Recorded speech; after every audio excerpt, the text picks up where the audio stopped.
Nathan made his way through the crowd of people trying to register for the nobility and spiritual fighting examinations. He was anxious to speak to his father about his decision to challenge House Raven, but as he approached, he realized that two others had joined Ulrich, Amelia, and the Grahams. Carlton Crane and his son John sneered as Nathan rejoined his family at the rear of the hall. Before they could get a word in, Nathan turned to Ulrich and nodded his head. "Father, I have signed up for the spiritual fighting exam, as well as the nobility exam for our family."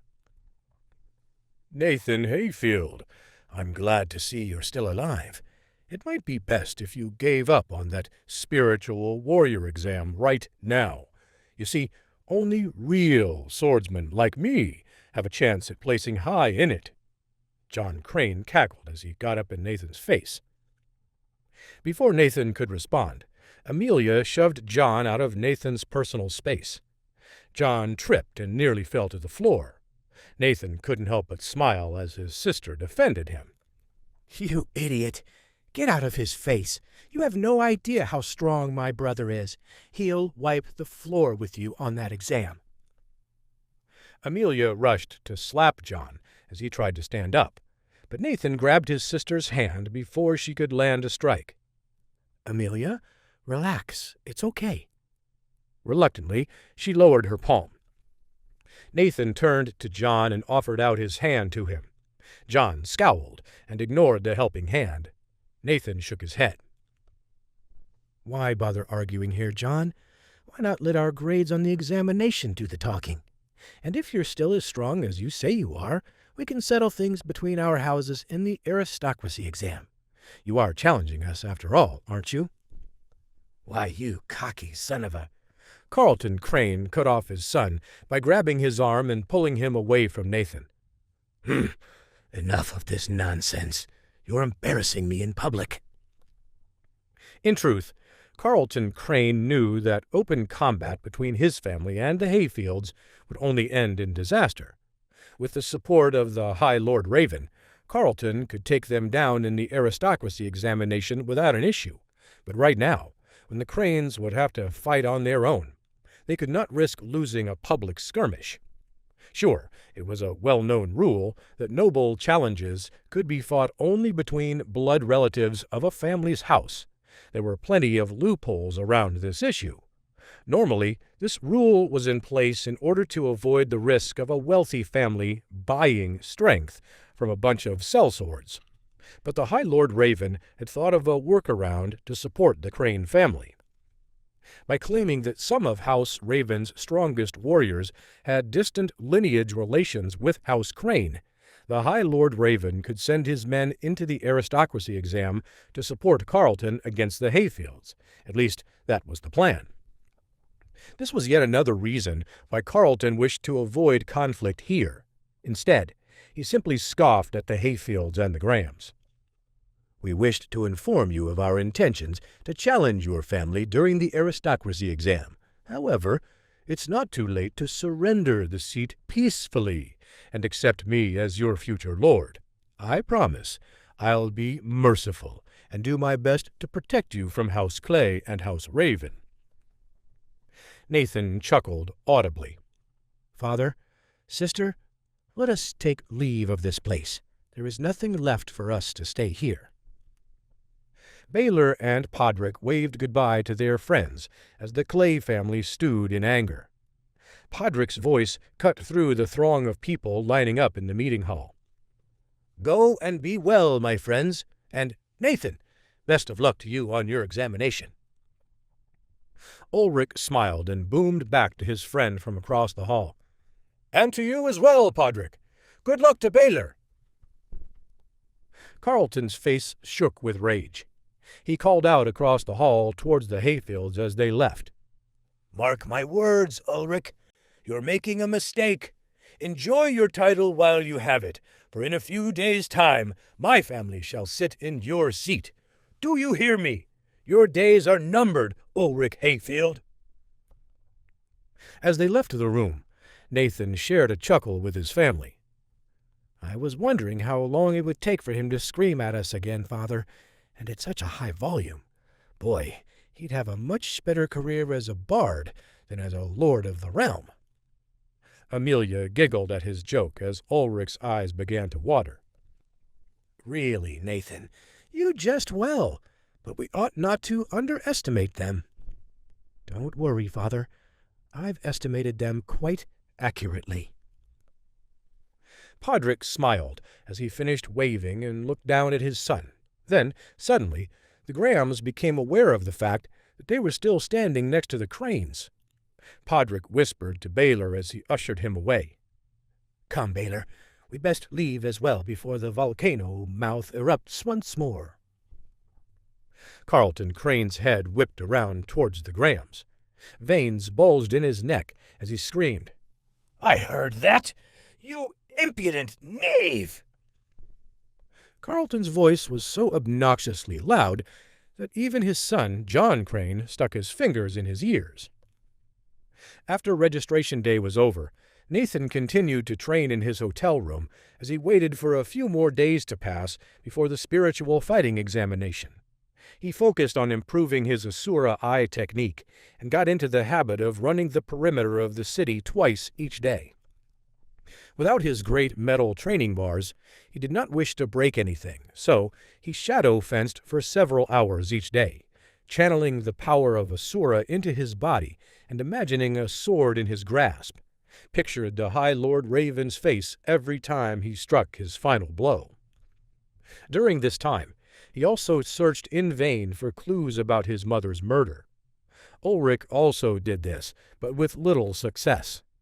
They had even petitioned for an audience with the Duke to discuss the matter, though Duke Godrickson himself was notoriously difficult to contact. Despite being nobility themselves, it would likely take several months before they would be able to receive an audience. Time passed quickly until the day of the spiritual fighting examination arrived. Due to the two great examinations happening about the same time, the Kingdom of Calandria deemed it best to hold the smaller exam for the student warriors first, and then hold the nobility examination a few weeks later. Nathan marveled at the sea of people all around him in Godricshall Square, the largest gathering place in the city, where the spiritual fighting examinations took place. Every 5 years, hundreds of competitors and thousands of people who wished to watch the show packed the place. Nathan made his way through the plaza and nonchalantly took his place in line among the other students. Hardly anyone around him looked up from their own nervous preparations. Despite Nathan's duel with Jason, few spiritual warrior students thought that Nathan was particularly strong. If anything, they figured he won merely because of the element of surprise. Nathan had no real urge to tell them otherwise, since he knew this first examination meant very little. Had Nathan been a normal 14-year-old youth, this event might have meant the world to him. But Nathan was far from normal. With the soul of an experienced fighter in a youth's body, Nathan knew this was going to be easy. As a low-level master stage warrior, this examination was going to be a piece of cake. On a stage in the center of the plaza, the master of ceremonies explained the rules of the competition to the audience. "Citizens of Godricshall, are you ready for the examination to begin?" The roar of the crowd. "Fabulous. Now remember, the exam is broken up into 3 stages, 3 ways to test a student's spiritual fighting capabilities: speed, strength, and combat. For the test of speed, the students must sprint many laps around this field. For strength, they must lift the heaviest stone boulder they can manage for as long as they can. For combat, they must show off their swordsmanship." Nathan ignored the announcements, as he had heard it all before. Instead, he began to stretch and quietly knelt and prayed to the heavens for strength. As he did so, he ignored a few dirty glances from some former classmates from the Academy of the Mystic Blades who stood nearby. "Heavens guide me through this test. Allow me to make my family proud, and let me wield the power of Asura as I need to." As Nathan stood, He walked over to the rear of a cluster of students pushing to stand at the starting line of the first part of the examination, the race. The rules were simple. Students must run 10 laps around the massive plaza's perimeter. After every lap, they were given a ribbon to wear around their neck. Once they had received all 10 ribbons, they could approach the race official and record their results. Ha! Watch out, Hayfield. You might just have to start your race with a broken leg. That wouldn't be fun now, would it? I wonder how many times I'd be able to lap you then. John Crane chortled as he brushed right up beside Nathan at the starting line. Nathan took a breath and then felt John's elbow press into his side. Before John could react, Nathan swiftly pushed him several inches back. John cursed under his breath as he swatted Nathan's hand away and moved further down the starting line. How dare you push me? You better watch out during the race. Nathan smiled. John had no way of knowing that when Nathan pushed him, he had released the Asura weakening aura through his palms and into John Crane's body. This subtle form of spiritual magic could be incredibly powerful, but Nathan's spiritual levels were still low enough that it inflicted only minor damage on John. Still, over the course of the day, it would no doubt sap him of his physical strength, his spiritual energy, and his will to go on. The real reason Nathan smiled was because he knew that the very fact that he could use this technique meant that he had definitely reached a middle rank of the master level. As Nathan settled back into his regular form of breathing, he waited for the race to begin. Across a herd of anxious faces, Nathan's calm demeanor stood out as the officials prepared to shoot the fire arrow announcing the start of the examination. From the corner of his eye, Nathan spotted a welcoming sight. It was Baylor, shivering from nerves. Nathan waved to his friend to catch his attention. Baylor was too far away to speak to, but when he saw Nathan, he immediately calmed down, reassured by his friend's presence. Baylor waved back and then nodded toward the student beside him. Nathan's eyes widened.